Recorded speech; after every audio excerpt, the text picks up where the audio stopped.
പ്രതി നമ്മുടെ കസ്റ്റഡിയിൽ നിങ്ങൾ എടുത്തിട്ടുണ്ട്. ഇയാൾക്ക് ആദ്യം നിങ്ങൾ മെഡിക്കൽ പരിശോധനയ്ക്ക് വേണ്ടി കൊണ്ടുപോകും. അത് ചെയ്തിട്ട് പിന്നെ ബാക്കി നടപടികൾ എടുക്കും. ശ്രീ അജിത് കുമാർ, ഇയാളെ പിടിയിലായത് എവിടെ നിന്നാണ്? ഇയാള് ആ പ്രദേശത്ത് തന്നെ, നിങ്ങൾ രാവിലെ മുതൽ ആ ഏരിയ ഇയാളുടെ വീടാണ്. അതിന്റെ പുറകിൽ ഒരു പാഡി ഫീൽഡ്, അത് കഴിഞ്ഞിട്ട് മലയുടെ ഭാഗമാണുള്ളത്. സോ ആ ഏരിയയിൽ തന്നെയാണ് ഇയാൾ ഉണ്ടായത്. അവിടെ തന്നെ നമ്മുടെ ഡിപ്ലോയ്ഡ് ചെയ്തിട്ടുള്ള പോലീസുകാരാണ് ഇയാൾക്ക് പിടിച്ചത്.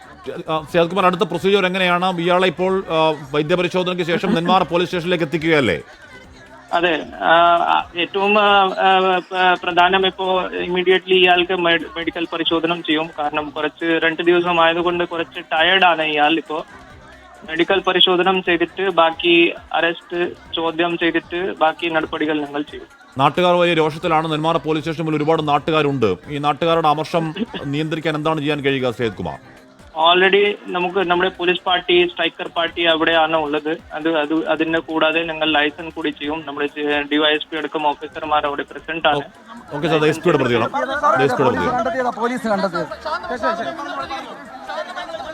ചോദിക്കാം സാറേ, എവിടെ നിന്നാണ് അയാളുടെ വീട്ടിനടുത്തേക്ക് അയാൾ വരുമെന്ന് അറിയാം. അയാൾക്ക് വിശപ്പ് സഹിക്കില്ല, ഭക്ഷണം കഴിക്കാൻ വരുമെന്ന് പറഞ്ഞാൽ അവിടെ പോലീസുകാർ പിടിച്ചത്. അവിടെ സ്ട്രൈക്കിംഗ് പാർട്ടി ഉണ്ടായിരുന്നു, CD പാർട്ടി പിടിച്ചതായിരുന്നു. അവശനായിരുന്നില്ല ആ സമയത്ത്. അത് അയാൾക്ക് നടക്കാൻ പറ്റാത്ത അവസ്ഥയായിരുന്നു.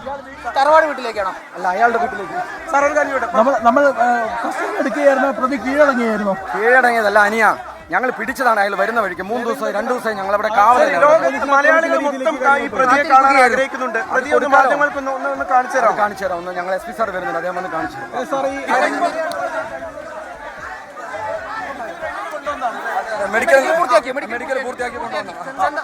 മെഡിക്കൽ എടുത്തോ സാറേ? മെഡിക്കൽ എടുത്തോ? ഒന്നും ഉണ്ടായില്ല. അയാൾക്ക് എഴുന്നേറ്റ് നിൽക്കാൻ വയ്യ.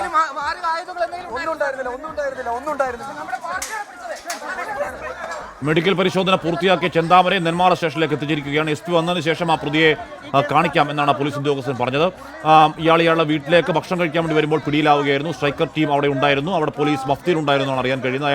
അയാൾ ഇറങ്ങി വരുമ്പോൾ അയാളെ പോലീസ് പിടികൂടുകയായിരുന്നു. അതല്ലാതെ ഇയാൾ ഒന്ന് കീഴടങ്ങിയായിരുന്നില്ല. നേരത്തെയും പറഞ്ഞു കേട്ടിരുന്നു ഇയാളൊരു എന്താണ് വിശപ്പ് താങ്ങാനാവാത്ത ഒരാളാണ് എന്ന് പറഞ്ഞിരുന്നു.